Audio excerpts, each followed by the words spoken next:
Today, I'm showing you how to download and install Roblox on your PC.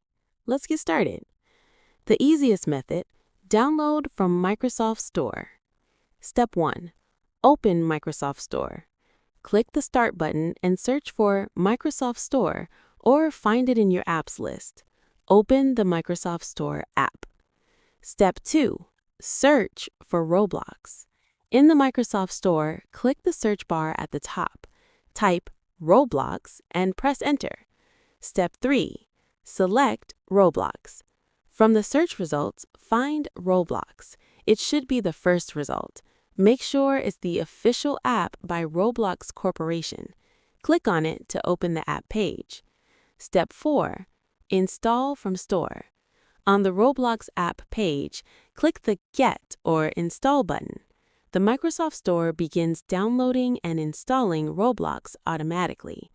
Step 5. Wait for installation.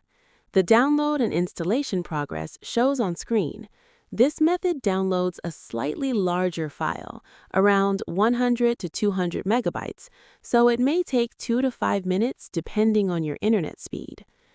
And that's it. You've successfully downloaded and installed Roblox on your PC and can now play millions of games.